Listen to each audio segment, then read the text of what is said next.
உங்களுக்கு எத்தனை வாட்டிப்பா கால் பண்றது?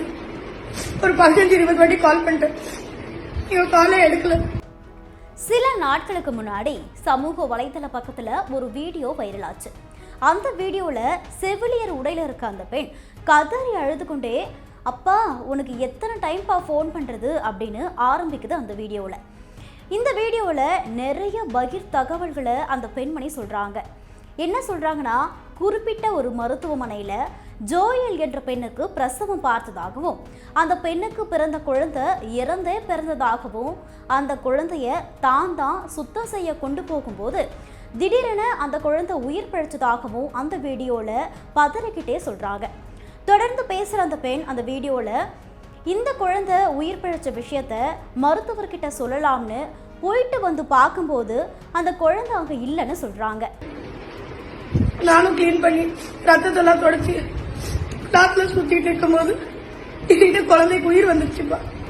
எனக்கு ஒண்ணுமே புரியல. நான் வேகமா அந்த குழந்தைய வச்சுட்டு டாக்டர் கூப்பிட்டு போயிருந்தேன். டாக்டர் அட்டெண்டிவ் கூப்பிட்டு வந்து பார்த்தா அந்த குழந்தை அங்க இல்ல. சம்பந்தப்பட்ட அந்த பெண்ணின் குடும்பத்தார், இந்த நர்ஸ் தான் குழந்தை ஏதோ பண்ணிட்டாங்கன்னு சொல்லி பிரச்சனை பண்றாங்க, சீக்கிரம் வாங்கப்பா அப்படின்னு அந்த பெண் அழுதுகிட்டே சொல்றாங்க. இந்த வீடியோ சமூக வலைதள பக்கத்துல காட்டு தீ போல பரவுச்சு. மக்கள் பலரும் அந்த வீடியோவுக்கு தங்களுடைய கருத்துக்களையும் ஆதங்கத்தையும் வெளிப்படுத்தி வந்தாங்க. ஆனா அந்த வீடியோவோட உண்மைத்தன்மை இப்போதான் வெளிச்சத்திற்கு வந்திருக்கு. அந்த வைரலான வீடியோவில் இருக்க பெண் ஒரு படத்திற்காக வெளியிட்ட ஒரு குட்டி ஸ்டோரி கான்டெஸ்ட்டுக்காக நான் பண்ண ஒரு 1 மினிட் கான்செப்ட் வீடியோன்னு, யாரையாவது ஹர்ட் பண்ணியிருந்தா மன்னிச்சுக்கோங்க அப்படின்னு சொல்லி சமூக வலைதள பக்கத்தில் ஒரு வீடியோ ஒன்று வெளியிட்டிருக்காங்க. ஜென்ம நட்சத்திரம்னு ஒரு படத்துக்காக ஒரு குட்டி ஸ்டோரி சொல்லட்டா சார் அப்படின்னு ஒரு கான்டெஸ்ட் பப்ளிஷ் பண்ணியிருந்தாங்க. அண்ட் அந்த கான்டெஸ்ட்டுக்காக எடுத்து அனுப்பின ஒரு வீடியோ தான் அது.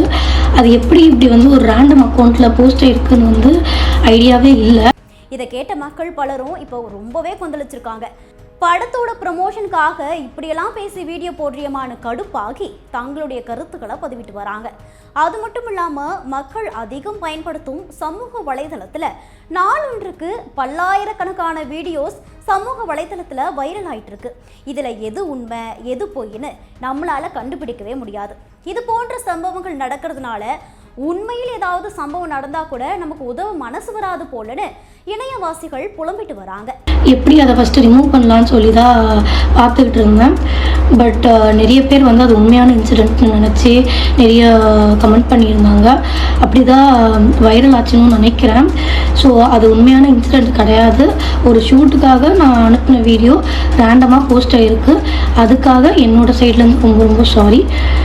யாரையாச்சும் ஹர்ட் பண்ணியிருந்தாலும் ரொம்ப சாரி.